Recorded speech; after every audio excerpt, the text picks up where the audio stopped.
తెలంగాణలో ఉత్సాహంగా పోలింగ్ కొనసాగుతోంది. గ్రామీణ ప్రాంతాల్లో జోరుగా ఓటింగ్ జరుగుతోంది. ఎప్పటిలాగే హైదరాబాద్ లో మాత్రం మందకొడిగా కొనసాగుతోంది పోలింగ్. హైదరాబాద్ లో అత్యల్పంగా 29.50% పోలింగ్ నమోదైంది. వరుసగా సెలవులు రావడంతో జనాలు టూర్లకు ప్లాన్ చేసినట్టు తెలుస్తోంది. కొంతమంది ఇళ్లకే పరిమితమయ్యారు. దీంతో హైదరాబాద్ లో తక్కువ పోలింగ్ నమోదైంది. హైదరాబాద్ పార్లమెంట్ పరిధిలో పోలింగ్ స్టేషన్లలో ఓటర్లు రద్దీ పెద్దగా కనిపించడం లేదు. కొన్ని పోలింగ్ స్టేషన్లలో 10% పోలింగ్ కూడా నమోదు కాలేదు.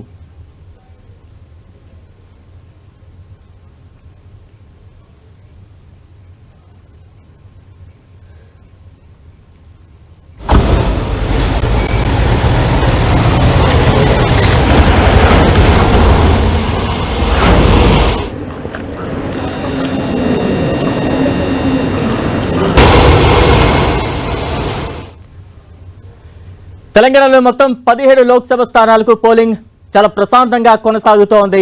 దానికి సంబంధించిన అప్డేట్స్ చూస్తూ ఉన్నాం. జిల్లాల్లో అయితే పోలింగ్ పర్సంటేజ్ చాలా సాటిస్ఫైబుల్ గా కనిపిస్తున్నప్పటికీ కూడా ఎప్పటిలోనే హైదరాబాద్ జంట నగరాల్లో అయితే పోలింగ్ పర్సంటేజ్ చాలా మందకొడిగా కొనసాగుతున్న సిచ్యువేషన్స్ అయితే నెలకొని ఉన్నాయి. వరుస సెలవులు రావడంతో టూర్లకు జనం ప్లాన్ చేసుకున్నట్టుగా తెలుస్తోంది. అయితే చాలా మంది ఇళ్లకే పరిమితం అయిపోయారు. కొంతమంది ఓటు వేసేందుకు బయటకు రావడానికి పెద్దగా ఆసక్తి కనబరచని సిచ్యువేషన్స్ హైదరాబాద్ నగరంలో కనిపిస్తోంది. జిల్లాల్లో అయితే తెలంగాణ వ్యాప్తంగా ఓటింగ్ పర్సంటేజ్ ఎన్నికల అధికారులు ఆశించిన విధంగానే కనిపిస్తూ ఉన్నాయి. ఉదయం నుంచి కూడా సినీ ప్రముఖులు, రాజకీయ ప్రముఖులు పోలింగ్ కేంద్రాలకు చేరుకున్నారు. తమ ఓటు హక్కును వినియోగించుకున్నారు. ఖచ్చితంగా ప్రతి ఒక్కరు కూడా తమ ఓటు హక్కును వినియోగించుకోవాలి అంటూ కూడా పిలుపునిచ్చిన సందర్భం ఉన్నప్పటికీ కూడా నగర ప్రజలు ఓటింగ్ కు కొంత దూరంగానే ఉన్నారు. ఇప్పటి వరకు అందుతున్న సమాచారం మేరకైతే నగర వ్యాప్తంగా చాలా మంది ప్రజలు ఓటింగ్ కి దూరంగా ఉన్నారు. మందకొడిగా పోలింగ్ నమోదైన సిచ్యువేషన్స్ హైదరాబాద్ జంట నగరాల్లో కనిపిస్తోంది. తెలంగాణ వ్యాప్తంగా వివిధ జిల్లాల్లో అయితే ఓటింగ్ సరళి చాలా సాటిస్ఫైబుల్ గా కనిపిస్తోంది. హైదరాబాద్ లో వరుస సెలవు రావడంతో నగర వాసులందరూ కూడా టూర్లకు ప్లాన్ చేసుకున్నారు. చాలా మంది ఇళ్లకే పరిమితమైన సిచ్యువేషన్స్ మనం చూడొచ్చు. మరోవైపు సినీ, రాజకీయ ప్రముఖులు తెల్లవారే తమ ఓటు హక్కును వినియోగించుకున్నారు.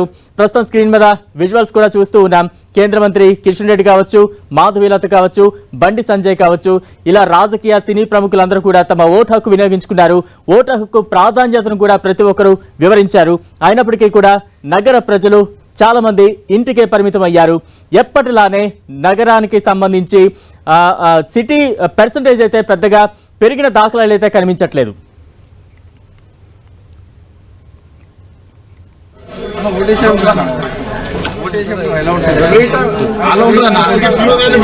బయటికి పిలిచిన అప్పుడు ఓటు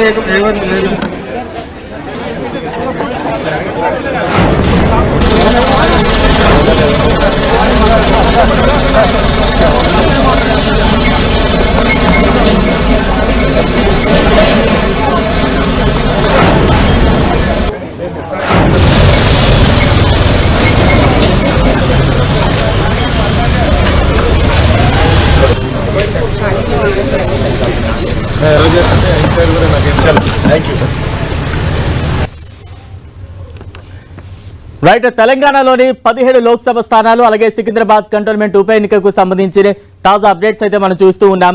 మధ్యాహ్నం 3 గంటల వరకు ఎన్నికల అధికారులు ఇచ్చిన సమాచారం మేరకు 52.30% అయితే తెలంగాణ వ్యాప్తంగా పోల్ పర్సంటేజ్ కొనసాగుతున్న సిచ్యువేషన్స్.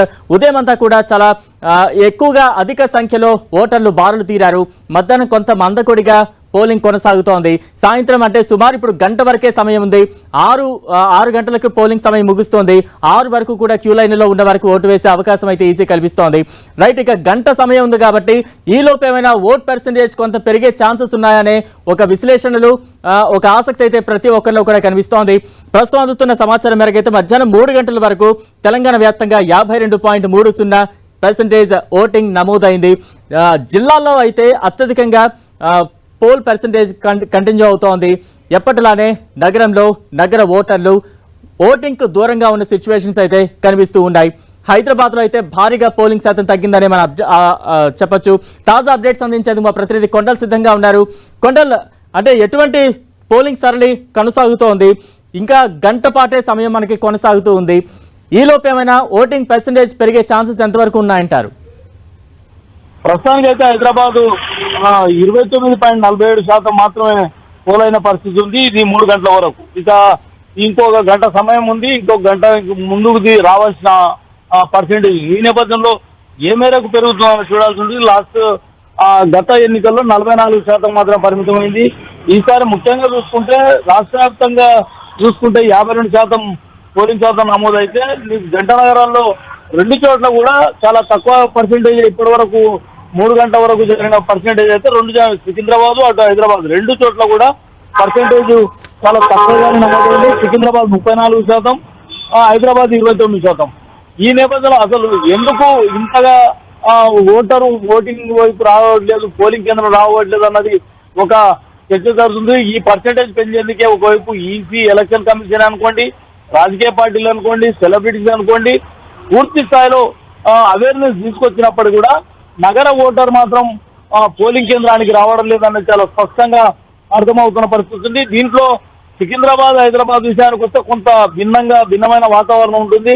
హైదరాబాద్ లో కొంత ఈ రోజు ఉదయం నుంచి కూడా పూర్తిగా మందకొడిగానే పోలింగ్ పరిస్థితి కనిపిస్తుంది. ఎందుకంటే ఇక్కడ కూడా ఉదయం కొంత ఆలస్యంగానే ఓల్డ్ సిటీలో పోలింగ్ స్టార్ట్ కావడం అన్నది జరుగుతుంది. అంటే ఓటర్లు పోలింగ్ కేంద్రానికి రావడం అన్నది జరుగుతుంది.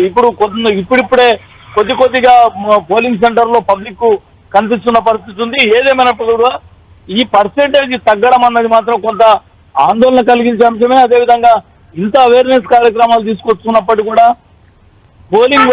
ఓటింగ్ వైపు ఎందుకు నగర ఓటర్ రావడం లేదన్నది ఇప్పుడు ఒక చర్చగా మారింది. దీనిపైన ఏ మేరకు అవేర్నెస్ తీసుకొచ్చినప్పటికీ కూడా ఓటర్ మాత్రం నగరంలో పోలింగ్ కేంద్రానికి రావడం లేదన్నది ఈ పర్సెంటేజ్ చూస్తే అర్థమవుతుంది. Rajesh. Right, thank you Kondal. మొత్తంగా చూస్తూ ఉన్నాం కదా, హైదరాబాద్ లో అయితే అత్యల్పంగా పోలింగ్ పర్సెంటేజ్ కనిపిస్తూ ఉంది, 29.5% కనిపిస్తూ ఉంది. మరోవైపు సికింద్రాబాద్ విషయానికి వస్తే 30% దాటిన పరిస్థితి మనం చూస్తూ ఉన్నాం. తెలంగాణ వ్యాప్తంగా జిల్లాల్లో ప్రజల్లో ఉన్న ఓటరు చైతన్యం నగర వాసుల్లో ఎందుకు లేదు అనే ప్రశ్న ప్రతిసారి ఉత్పన్నమవుతోంది. ఈసీ ఎన్ని చర్యలు చేపట్టినప్పటికీ కూడా నగరంలో అయితే మందకొడిగానే ఓటింగ్ సాగుతున్న సిచ్యువేషన్స్ మనం చూస్తూ ఉన్నాం.